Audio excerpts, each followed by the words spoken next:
Dear students, study with Divya classes में आपका स्वागत है। डियर स्टूडेंट्स, मैं धीरेन्द्र मिश्रा आज आपको class 10th chemistry lesson first का थर्ड पार्ट पढ़ाने जा रहा हूं। डियर स्टूडेंट्स, आपसे रिक्वेस्ट है कि वीडियो को अंत तक ज़रूर देखिए और वीडियो अच्छा लगे तो वीडियो को लाइक और शेयर ज़रूर कीजिए और चैनल को सब्सक्राइब जरूर कीजिएगा। डियर स्टूडेंट्स, स्टार्ट करते हैं। विस्थापन या प्रतिस्थापन अभिक्रियाएं, डिस्प्लेसमेंट्स और सब्स्टिट्यूशन रिएक्शन, वह रासायनिक अभिक्रिया जिसमें अधिक क्रियाशील तत्व कम क्रियाशील तत्व के यौगिकों से उस तत्व के परमाणु को विस्थापित कर स्वयं उसका स्थान ग्रहण कर लेता है, प्रतिस्थापन अभिक्रिया कहलाती है। कहने का मतलब ऐसी रासायनिक अभिक्रिया हो और जिसमें जो तत्व अधिक क्रियाशील हो, अधिक मजबूत हो और वह कमजोर तत्व के यौगिक से उसके तत्व के परमाणु को अलग कर दे और उसका स्वयं स्थान ग्रहण कर ले, वह क्रिया विस्थापन या प्रतिस्थापन अभिक्रिया कहलाती है। एग्जाम्पल के तौर पर आपको बता दें, जैसे हम कह सकते हैं कि दो भाई आपस में ज़मीन का बंटवारा कर रहे हैं, तो जो कमज़ोर वाला भाई है और मजबूत वाला भाई कमज़ोर वाले भाई का जगह ज़मीन क्या कर ले रहा है, अपने हक में ले करके उसे वहाँ से भगा दे रहा है। ठीक उसी तरीके से विस्थापन या प्रतिस्थापन अभिक्रियाएं होती है। जैसे यहाँ पर एग्जाम्पल के तौर पर देख लीजिए, पीबी यानी कि लेड और यहाँ पर यह कापर क्लोराइड है। अब ध्यान दीजिए, यहाँ पर जो लेड है यह अधिक क्रियाशील तत्व है। लेड क्या कर रहा है, लेड यहाँ पर लेड क्लोरीन को अपने साथ मिला ले रहा है क्योंकि अधिक अभिक्रियाशील है और कापर कमजोर है, कम अभिक्रियाशील वाला तत्व है, इसीलिए लेड कापर को हटा दे रहा है, विस्थापित कर दे रहा है। देखिए यहाँ पर लेड और कापर क्लोराइड है, यहाँ पर लेड क्लोराइड बन गया, कापर क्या हो गया, विस्थापित हो गया। ठीक इसी प्रकार विस्थापन या प्रतिस्थापन अभिक्रियाएं होती हैं। यह अभिक्रिया दो प्रकार की होती है। यह अभिक्रिया दो प्रकार की होती है, एकल विस्थापन अभिक्रिया, उभय अपघटन अभिक्रिया। एकल विस्थापन अभिक्रिया मतलब कोई भी अभिक्रिया हो जिसमें अधिक अभिक्रियाशील वाला जो तत्व होगा किसी एक कम अभिक्रियाशील वाले तत्व को बाहर निर्मुक्त कर देगा, विस्थापित कर देगा, यह एकल विस्थापन अभिक्रिया कहलाती है। जैसे देखिए यहाँ पर फेरस या फी कापर सल्फेट, ठीक, फेरस प्लस कापर सल्फेट है। यहाँ पर जो फेरस है वह क्या कर रहा है, SO4 को अपनी ओर आकर्षित कर ले रहा है। इसके बाद कॉपर को क्या कर दे रहा है, विस्थापित कर दे रहा है। कॉपर एक अकेला है, इसको विस्थापित कर दे रहा है, तो एकल विस्थापन अभिक्रिया कहलाएगी। जैसे यहाँ पर जिंक कापर सल्फेट है, तो जिंक क्या कर रहा है, कॉपर को, जिंक अधिक अभिक्रियाशील है, कॉपर को क्या कर दे रहा है, विस्थापित कर दे रहा है। इसके बाद सल्फेट को अपनी ओर ले रहा है, तो इससे क्या बन रहा है, जिंक सल्फेट। आगे देखते हैं उभय अपघटन अभिक्रियाएं। उभय अपघटन अभिक्रियाएं क्या होती हैं, वे रासायनिक अभिक्रियाएं जिनमें अभिकारक यौगिकों के आयनों अथवा मूलकों के परस्पर विनिमय माने अदला बदली, परस्पर विनिमय द्वारा नए उत्पाद बनते हैं, उभय अपघटन अभिक्रियाएं कहलाती हैं।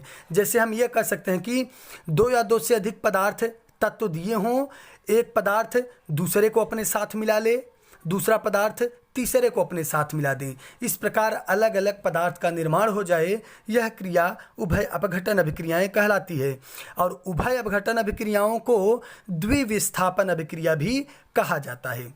एग्जाम्पल के लिए देख लेते हैं, जैसे यहाँ पर सोडियम है, इसके बाद सल्फर है। ध्यान दीजिए, Na है, BaCl2, ये एक तत्व Na हुआ, फिर एक सल्फर हुआ, एक Ba हो गया, बेरियम, एक क्लोरीन, ये चार अलग अलग हैं। देखिए यहाँ पर Na के साथ मिला है, यहाँ BaCl2 के साथ मिला है, एक उत्पाद ये है, एक उत्पाद ये है। लेकिन यहाँ पर इसके आयन और मूलक बदल दिए जाएं, Na को हम क्या कर दें, Cl2 के साथ कर दें तो NaCl बन जाएगा, नमक एक अलग सूत्र बन जाएगा। और यहाँ पर Ba को SO4 के साथ मिला दें तो BaSO4 बन जाएगा, ठीक, ये बेरियम सल्फेट बन जाएगा। तो देखिए यहाँ पर देखिए बेरियम सल्फेट का निर्माण हो गया है, ठीक। और यहाँ पर सोडियम क्लोराइड का निर्माण हो गया है। यानी दो या दो से अधिक पदार्थ हों, अपने आयन और मूलक परस्पर बदल दें, यानी एक पदार्थ दूसरे से क्रिया कर ले, दूसरा पदार्थ पहले से क्रिया कर ले और दोनों अदला बदली करके एक नया पदार्थ का निर्माण कर दें, यह क्रिया उभय अपघटन अभिक्रिया कहलाती है। जैसे देखिए यहाँ पर AgNO3 + KCl है, ठीक। यहाँ पर AgNO3 + KCl है। अब ध्यान दीजिए यहाँ पर AgNO3 यानी ये सिल्वर नाइट्रेट हो गया, पोटेशियम क्लोराइड हो गया, ठीक। अब इन दोनों को आपस में बदल दिया। जैसे यहाँ पर Ag को क्लोरीन के साथ, ये Ag अपना मूलक बदल के क्लोरीन को ले ले और NO3 अपना मूलक और आयन बदल के पोटेशियम को ले ले, तो देखिए AgCl के साथ अभिक्रिया किया, AgCl बन गया, और KNO3 के साथ किया तो KNO3 बन गया, यानी कि ये सिल्वर क्लोराइड बन गया, ठीक। और यह पोटेशियम नाइट्रेट बन गया। आपस में अपने आयन और मूलक को अदला बदली करके नए पदार्थ का निर्माण, नए उत्पाद का निर्माण कर दिए। यह क्रिया कहलाती है उभय अपघटन अभिक्रिया या द्विविस्थापन अभिक्रिया भी कहा जा सकता है। आगे देखते हैं ऊष्माक्षेपी अभिक्रियाएं, एक्सोथर्मिक रिएक्शन। वे रासायनिक अभिक्रियाएं जिसमें ऊष्मा निर्मुक्त होती हैं ऊष्माक्षेपी अभिक्रियाएं कहलाती हैं। यानी कोई रासायनिक अभिक्रिया हो, ऊष्मा निर्मुक्त मतलब उससे ऊष्मा विस्थापित हो जाए, अलग हो जाए, जितनी ऊष्मा उस पदार्थ में बन रही हो सारी ऊष्मा बाहर निकल जाए, वह क्रिया ऊष्माक्षेपी अभिक्रियाएं कहलाती हैं। ऊष्मा मतलब गर्मी, ताप या ऊष्मा पता है, क्षेपी मतलब उसको निर्मुक्त कर देना। और ये भी ध्यान रहे कि कोई भी पदार्थ हो, अगर वो ऊष्माक्षेपी अभिक्रिया उसमें हो रही है तो ऊष्मा की जो मात्रा होगी वो उत्पाद की ओर सदैव धनात्मक चिन्ह में दर्शाया जाएगा। जैसे यहाँ पर देख लीजिए, यहाँ पर कार्बन + ऑक्सीजन है, यहाँ पर कार्बन और ऑक्सीजन अब एक साथ संयोग कर रहे हैं तो क्या बन रहा है, कार्बन डाइऑक्साइड। यहाँ पर कार्बन डाइऑक्साइड से ऊष्मा क्या हो रही है, निर्मुक्त हो रही है, ऊष्मा निकल रही है बाहर की ओर, और कितनी निकल रही है, 94 किलो कैलोरी। तो देखिए ऊष्मा निर्मुक्त हो रही है, तो निर्मुक्त होते हुए ऊष्मा को हम कैसे चिन्ह से दर्शाएंगे, धनात्मक चिन्ह से दर्शाएंगे। देखिए यहाँ पे प्लस के चिन्ह से दर्शाया गया है। इसी प्रकार आगे आते हैं ऊष्मा शोषी अभिक्रियाएं, एंडोथर्मिक रिएक्शन। ऊष्मा शोषी यानी ऊष्मा का अवशोषण, ऊष्मा को अपनी ओर आकर्षित करना। ध्यान दीजिए, वे रासायनिक अभिक्रियाएं जिनमें ऊष्मा का अवशोषण हो रहा है, ऊष्मा का एब्जॉर्वेशन हो रहा है, ऊष्मा शोषी अभिक्रियाएं कहलाती हैं। इसमें ऊष्मा की मात्रा को उत्पादों की ओर ऋण चिन्ह में दर्शाया जाता है। जैसे देखिए यहाँ पर N2, इसके बाद O2। ध्यान दीजिए यहाँ पर N2 यानी नाइट्रोजन और ऑक्सीजन, ये क्या है, पदार्थ हैं, और यह पदार्थ से क्या हो रहा है, ऊष्मा इसमें क्या हो रहा है, अवशोषित हो रहा है। देखिए 2NO यानी कि नाइट्रिक ऑक्साइड। ध्यान दीजिए यहाँ पर 45 किलो कैलोरी ऊष्मा क्या हो रही है, अवशोषित हो रही है, इसलिए और ऊष्मा शोषी अभिक्रिया है, इसलिए इसको ऋणात्मक चिन्ह से दर्शाया गया है। इसी प्रकार आगे देखते हैं ऑक्सीकरण अर्थात ऑक्सीडेशन, अंग्रेजी में इसको ऑक्सीडेशन कहते हैं।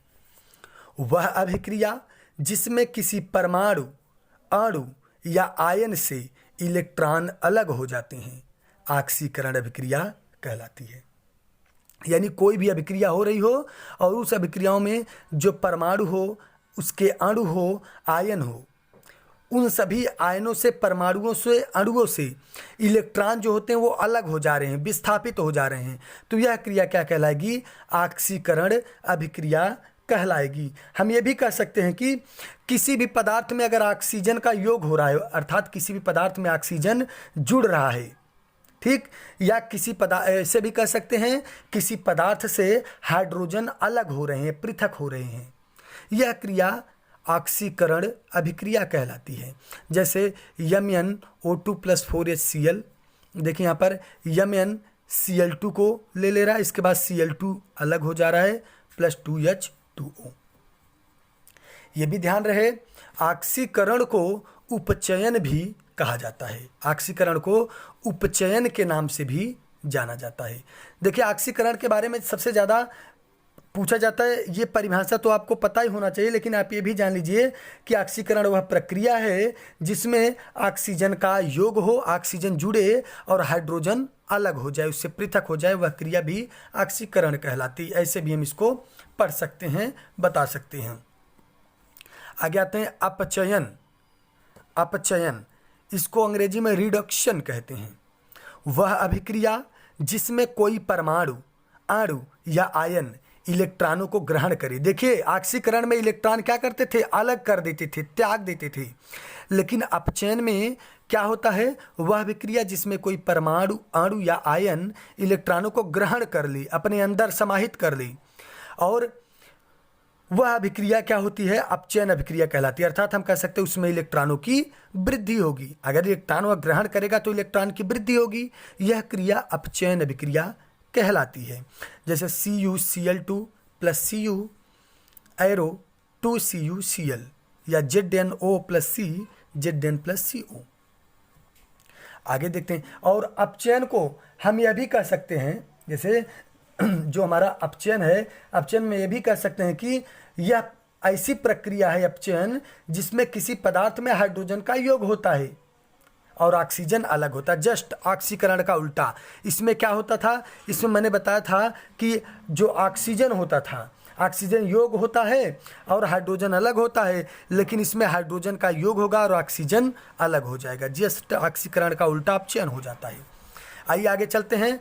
ऑक्सीकारक, ऑक्सीडाइजिंग एजेंट्स, वे पदार्थ जो अन्य पदार्थों का ऑक्सीकरण करते हैं या रासायनिक अभिक्रिया में स्वयं अपचयित हो जाते हैं, ऑक्सीकारक कहलाते हैं। यानी कि वे पदार्थ जो अन्य पदार्थों का, यानी दूसरे पदार्थों का ऑक्सीकरण करते हैं, वे पदार्थ जो अन्य पदार्थों का ऑक्सीकरण करते हैं या रासायनिक अभिक्रिया में स्वयं अपचयित हो जाते हैं, ऑक्सीकारक कहलाते हैं। इसी प्रकार अपचायक, रिड्यूसिंग एजेंट्स, वे पदार्थ जो अन्य पदार्थों का अपचयन करते हैं।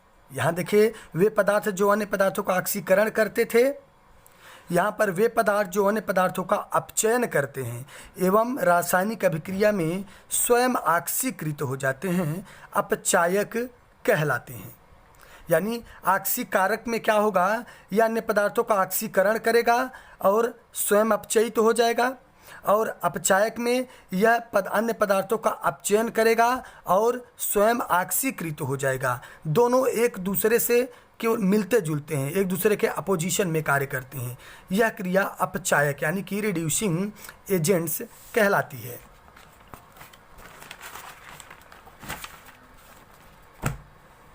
आइए आगे देखते हैं रेडॉक्स अभिक्रियाएं। देखिए, रेडॉक्स अभिक्रियाओं को हम ऑक्सीकरण अपचयन अभिक्रिया भी कह सकते हैं। रेडॉक्स अभिक्रियाओं को ऑक्सीकरण अपचयन अभिक्रिया भी कहा जा सकता है। क्यों? ध्यान दीजिए, यहाँ पर बताया गया वह अभिक्रिया जिसमें ऑक्सीकरण तथा अपचयन प्रक्रम एक साथ एक ही समय पर घटित होता है, उसे ऑक्सीकरण अपचयन या रेडॉक्स अभिक्रिया कहा जाता है। यानी रेडॉक्स अभिक्रिया में देखिए, वैसे ऑक्सीकरण, किसी भी पदार्थ में ऑक्सीकरण अलग होगा, अपचयन अलग होगा, दोनों अलग अलग क्रियाएं होती हैं। लेकिन जब कोई भी अभिक्रिया हो रही हो, उस अभिक्रिया में एक साथ एक ही समय पर ऑक्सीकरण भी हो और अपचयन भी हो, दोनों अभिक्रिया एक साथ हो, तो अभिक्रिया रेडॉक्स अभिक्रिया कहलाती है। और रेडॉक्स अभिक्रिया को अपचयोपचय अभिक्रिया के नाम से भी जाना जाता है। रेडॉक्स अभिक्रिया को अपचयोपचय अभिक्रिया के नाम से भी जाना जाता है। आगे देखते हैं ऑक्सीकरण अभिक्रियाओं के दैनिक जीवन में प्रभाव।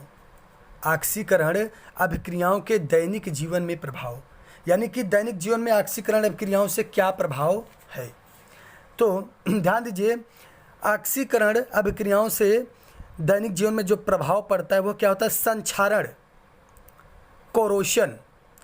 संक्षारण यानी संक्षारण को हम कह सकते हैं कि जैसे धातु संक्षारण या कोई भी पदार्थ का संक्षारण। जैसे संक्षारण क्या होता है?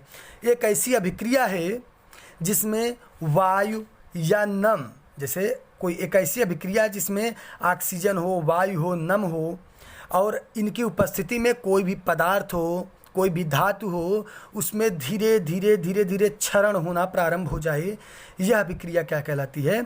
संक्षारण अभिक्रिया कहलाती है। तो संक्षारण अभिक्रिया होती किसके द्वारा है? ऑक्सीकरण अभिक्रियाओं के द्वारा। मतलब ये जैसे लोहे में जंग लग जाना, अगर लोहा रख दिया गया, उसमें ऑक्सीजन, जल, इन सब की मात्रा अगर उसमें लग रही है तो एक समय आएगा लोहा क्या होगा? लोहे में धीरे धीरे जंग लगता चला जाएगा। यह अभिक्रिया क्या कहलाती है? संक्षारण अभिक्रिया कहलाती है। और दूसरा है विकृत गंधिता, रेंसिडिटी, यानी ऑक्सीकरण अभिक्रिया से जो जीवन में प्रभाव पड़ता है वो कौन सा प्रभाव है? विकृत गंधिता। जैसे क्या होता है विकृत गंधिता? हम किसे कहते हैं? किसी भी खाद्य पदार्थ, यानी कोई भी खाने वाला जो सामग्री होगा उसमें जो तेल होता है, वसा होता है, ये सब क्या होते हैं? काफ़ी समय तक रख देने पर उसमें क्या होती है? गंध आने लगती है। तो यह सब किससे होता है? विकृत गंधिता से होती है। जैसे हम कुरकुरे के पैकेट को देखते हैं, नमकीन के पैकेट को देखते हैं, क्या होता है? अभी अभी हम भोजन पका के रख दें, 1 दिन 2 दिन रख दें, भोजन में सड़न उत्पन्न होने लगती है, फफूंदी लग जाती हैं, भोजन से गंध निकलने लगती है ना। तो ये सब क्या होती हैं? विकृत गंधिता।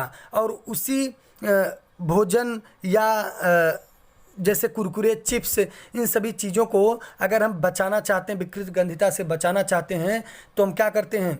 उसमें नाइट्रोजन गैस या रेफ्रिजरेटर इन सब की व्यवस्था कर देते हैं। तो क्या होता है? वह अधिक समय तक चलता है। जैसे कुरकुरे में कुरकुरे के पैकेट से ऑक्सीजन को टोटल निकाल दिया जाता है, उसमें नाइट्रोजन गैस भर दिया जाता है, ऑक्सीजन की मात्रा उसमें बचती ही नहीं, जिससे वह काफ़ी समय तक चलाया जा सकता है, उससे गंध नहीं निकलता है।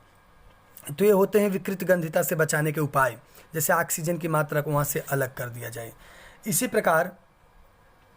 प्रकार संक्षारण से कैसे बचाया जा सकता है? जैसे लोहे में जंग लग रहा है तो लोहे में ग्रीसिंग कर देना, लोहे में पेंट कर देना, इससे क्या होता है? ऑक्सीजन की जो मात्रा होगी, नम की मात्रा लोहे के अंदर तक नहीं पहुंच पाएगी, जिससे लोहे में संक्षारण नहीं होगा या किसी भी धातु में संक्षारण नहीं होगा।